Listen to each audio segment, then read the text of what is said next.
क्या चीजें हैं जो तुम्हें लगता है कि पहली बार वाले तुम्हारे एसएस में वर्क नहीं करी, दूसरी बार में कर गई, और इन जनरल क्या तुम गाइडेंस देना चाहोगे बच्चों को एसएसबी के बारे में? तो first of all thank you sir. Thank you. So coming to next part कि रिटर्न की कैसे तैयारी करी। तो मैं हर वीडियो को कभी 2 बार देखता था। मैंने एक बार किसी वीडियो को नहीं देखा है, कुछ वीडियो को 2 से 3 बार भी देखा है।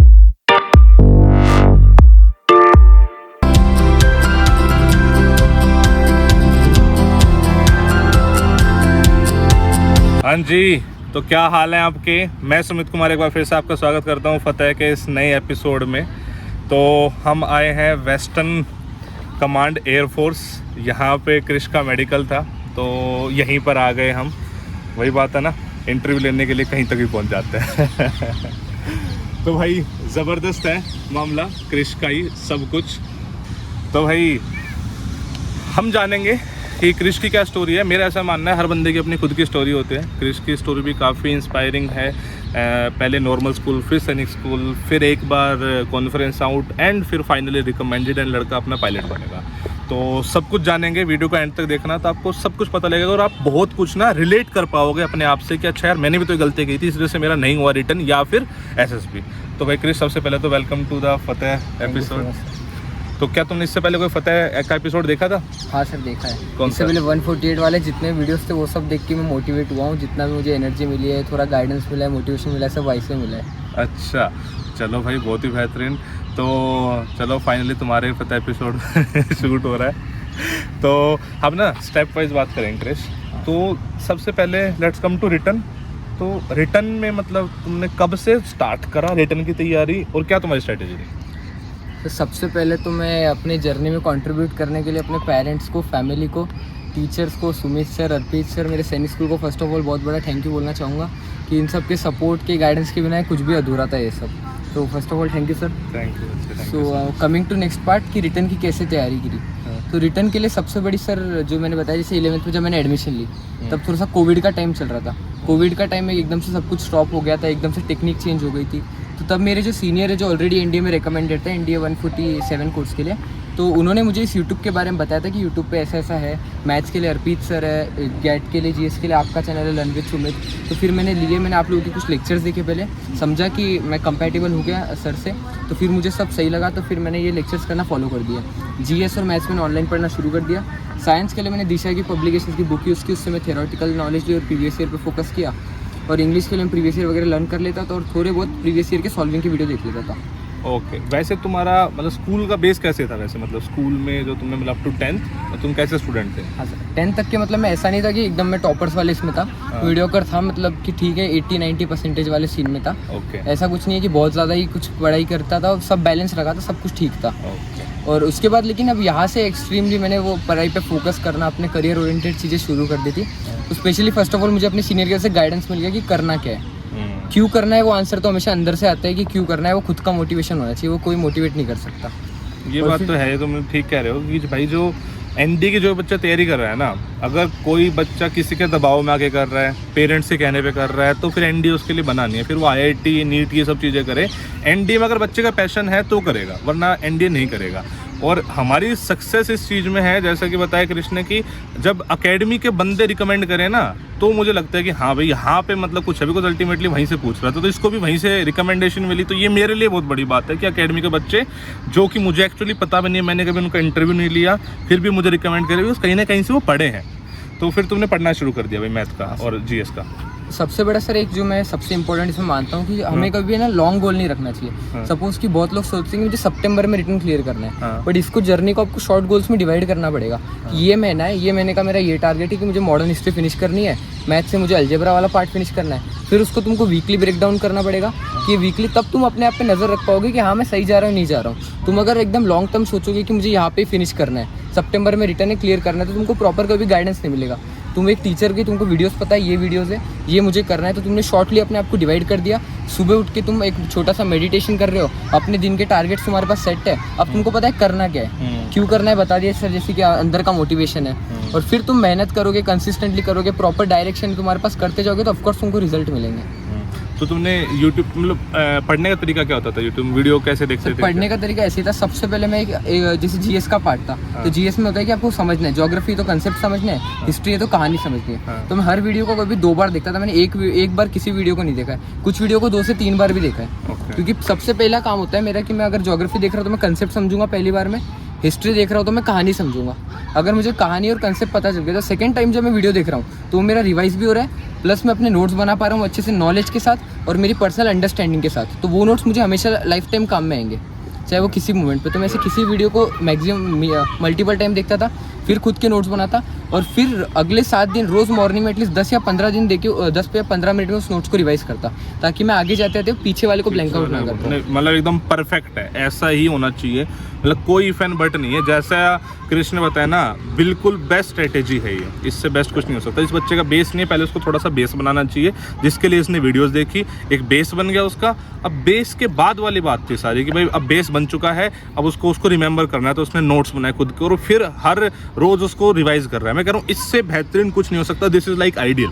तो जो बच्चा बोलता है सर मुझे याद नहीं हो रहा, तो ये तरीका है याद करने का। Very good. ओके आगे फिर बाकी, अच्छा बस साइंस का तो भाई ने सारा उससे कर लिया था, और इंग्लिश भी मतलब ठीक ठाक थी तुम्हारी, और प्रीवियस ईयर कर लिए थे प्रैक्टिस, और मैथ्स के लिए अर्पित सर का यूज़ कर लिया। चलो जी, बहुत ही बेहतरीन। तो ये रिटर्न के भाई ने शॉर्ट सिंपल है, बहुत अच्छी टेक्निक बता दी। तो भाई रिटर्न इज क्लियर क्रिश। अब थोड़ा सा ना एसएसबी के बारे में गाइडेंस, मतलब क्या चीज़ें हैं जो तुम्हें लगता है कि पहली बार वाले तुम्हारे एसएसबी में वर्क नहीं करी, दूसरी बार में कर गई, और इन जनरल क्या तुम गाइडेंस देना चाहोगे बच्चों को एसएसबी के बारे में? हाँ, अब देखो जैसे एसएसबी की बात है तो सब लोग यही बोलते हैं कि SSB is a personality check, और वो एकदम सही है कि एसएसबी पर्सनैलिटी का चेक होता है। बट एसएसबी में 2 चीज़ें बहुत मैटर करती है। एक तो अगर तुम्हारे पास पर्सनैलिटी है तो अपनी क्वालिटीज़ पे डेवलप करना, उनको स्ट्रॉन्ग करना। सेकंड होता है अगर कुछ बाई चांस थोड़ा बहुत ऊपर नीचे, तो उस पर आप किस तरह वर्क कर रहे हो, ओवरकम कर रहे हो। और एक इंपॉर्टेंट पार्ट होता है तुम अपने आप को एक्सप्रेस कैसे कर रहे हो, क्योंकि असेसर्स को सामने से नहीं पता चलेगा तुम्हारे अंदर क्वालिटी है या नहीं है, तुमको वहाँ पे वो एक्सप्रेस करना पड़ेगा, अपने आप को एक्सप्रेस करते आना चाहिए। तो ये एसएसबी का बेसिक्स होता है कि तुम्हारे पास पर्सनैलिटी होनी चाहिए और तुमको वो एक्सप्रेस करते आनी चाहिए। तो अब एसएसबी की जब प्रिपरेशन की बात करते हैं तो एसएसबी की प्रिपरेशन के लिए सो कॉल्ड ऐसे कुछ, एसएसबी इतना कोई बड़ा ट्रेनेबल टास्क नहीं है कि तुम कहाँ से अगर रिलाय कर लो किसी 100% की तुम कोई कोचिंग ले लो, कुछ कर लो। ऐसे तो जो 8,000 रिटर्न करते हैं उसमें 7 या 7,500 कोचिंग लेते हैं, बट सब रिकमेंड नहीं होते हैं। सो बेसिक्स ये है कि तुम अपने आप पे जितना ज़्यादा वर्क कर सकते हो उतना ज़्यादा वर्क करो। सिर्फ ट्रेनेबल टास्क इसमें ये हो सकता है कि तुम साइक की टाइम प्रैक्टिस कर सकते हो। उसके बाद इंटरव्यू के लिए तुम अगर मॉक अपीयर कर दो तो तुम्हारा मे भी थोड़ा सा कॉन्फिडेंस ग्रो कर जाता है।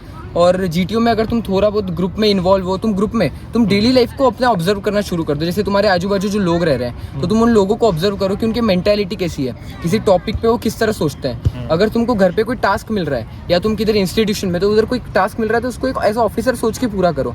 ये मेरा टास्क है, ये मेरे रिसोर्सेस है, अपने रिसोर्सेज को यूज़ करके किस तरह पूरा कर सकते हो।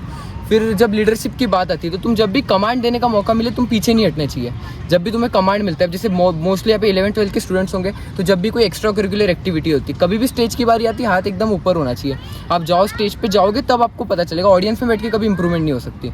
स्टेज पे जाओ, हर चांसेस को, अपने अपॉर्चुनिटी को लो, एक दूसरे की हेल्प करो। ये सब चीज़ों से, सोशल चीज़ों से आप क्वालिटीज़ पे डेवलप कर सकते हो। नहीं भाई ज़बरदस्त। मतलब मैं बता रहा हूँ कोई इफ बट कोई करेक्शन ही नहीं है, एकदम सब चीज़ें कृष्ण एकदम मतलब बिल्कुल क्रिस्टल क्लियर करिए। अब ये देखो जो अपने एसएसबी में भी नितिन याद हो, जो सर आए थे शायद उस सेशन में था नहीं, उन्होंने ये बोला कि इट्स नॉट अबाउट कि आप कहीं कोचिंग में जाके एसएसबी की ट्रेनिंग स्टार्ट करोगे।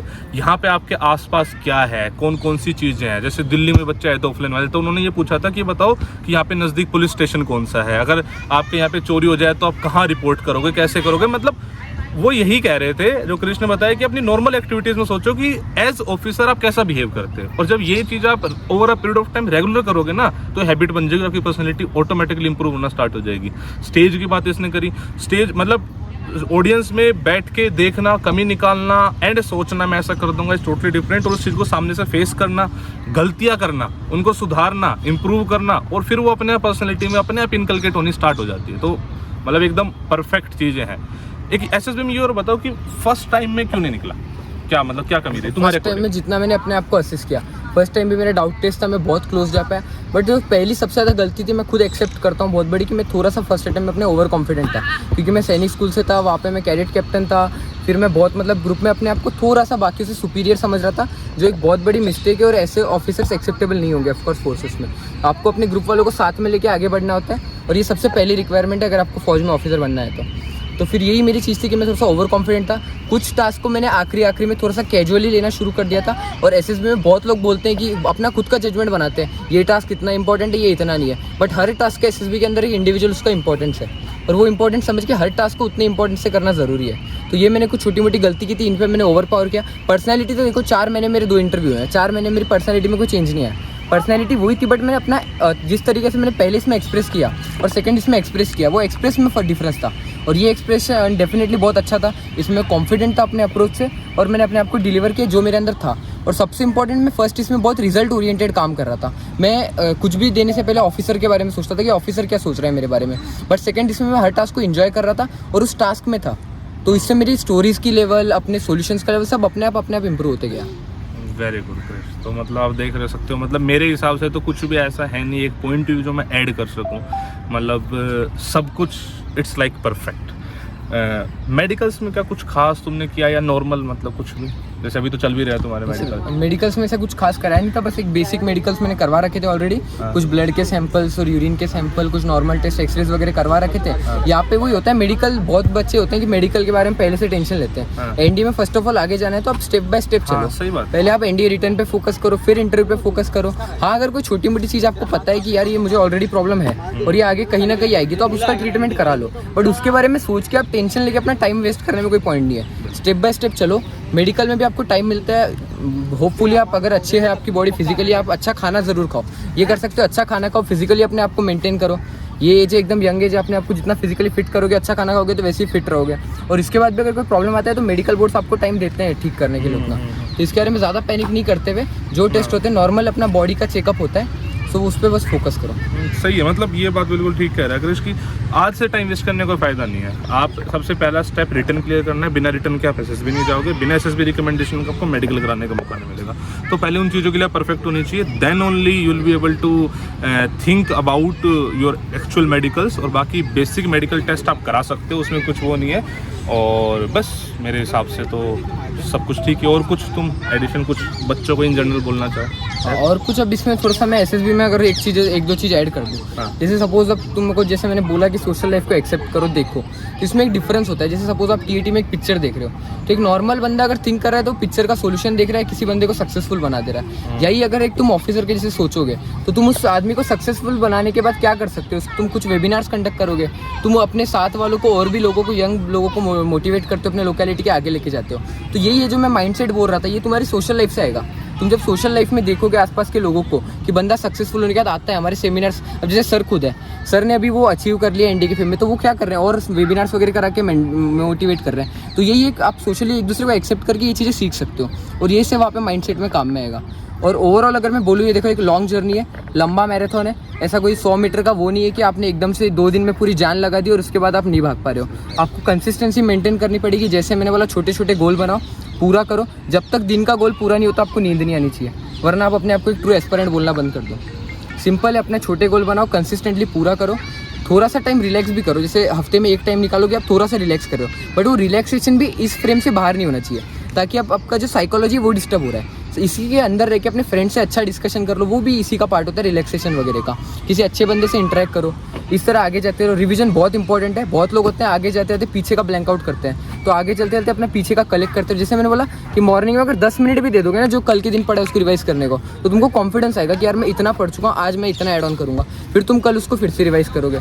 तो इसी पैटर्न को फॉलो करके आगे जाओ। अपनी मेंटालिटी पे वर्क करो, आसपास के लोगों को ऑब्जर्व करो, अपने आप पे जितना ज़्यादा काम कर सकते हो काम करो, कॉन्फिडेंट डेवलप करो, इंग्लिश पे वर्क करो। और सिर्फ यही सब चीज़ें, बस अपने आप को कॉन्फिडेंट रहो, खुश रहो, एंजॉय करो जर्नी को। नहीं मतलब इट इज़ जस्ट ऑसम। मैंने इंटरव्यूज़ बहुत लिए हैं, लेकिन जो मतलब बोलते हैं ना, सिर्फ परफेक्शन, जो बातें बोल रहा है ना, यही बातें मैंने अपनी वीडियोस में कभी ना कभी किसी फॉर्म में बताई हुई हैं। ठीक है, तो मतलब मुझे भी ये लगता है कि यही चीज़ें हैं जो आपको करनी चाहिए। रिवीजन इसने बताया, डेली टारगेट्स बताए, टाइम टेबल नहीं, मैं तो हमेशा बोलता हूँ टारगेट्स बनाओ अपने, और डेली टारगेट्स होने चाहिए। और रात को जब तक टारगेट ना पूरे हो जाए, जिस दिन टारगेट जल्दी अचीव हो जाए उस दिन अपने आप को गिफ्ट भी दे, कुछ मतलब ज़्यादा इंजॉय कर लो, लेकिन टारगेट्स आपके होने चाहिए, टारगेटेड स्टडी होनी चाहिए। और जो मतलब इट्स जस्ट परफेक्ट, जो बातें कृष्ण ने बताई, मतलब मैं तो ये बोलूँगा, जो बच्चा स्ट्रैटेजी पूछना चाहेगा, मैं ये इंटरव्यू सीधा रिकमेंड करा करूँगा, भाई मतलब क्रिस फॉर्म में देख ले क्या से क्या करना है, बिल्कुल पॉइंट टू पॉइंट। और मतलब वेल डन कृष्ण, बहुत अच्छा तुमने, बहुत ज़बरदस्त प्लान तुमने अपना करा था एंड उसका रिजल्ट भी आज हम देख रहे हैं। तो भाई ये बहुत ज़बरदस्त रहा। आई होप कि आपको बहुत कुछ सीखने को मिला होगा। इन्हीं चीज़ों को निकाल लेना, आपके अंदर जो कमियां उन पे आप कैसे काम करने वाले हो इसकी प्लानिंग कर लेना। एंड मैं उम्मीद करता हूँ कि मैं आपके साथ ही बहुत जल्दी ऐसे ही खड़ा हूँगा जब आप अपने जूनियर्स को मोटिवेट कर रहे हो। ठीक है, तो भाई बेस्ट ऑफ लक है सबको एंड जय हिंद।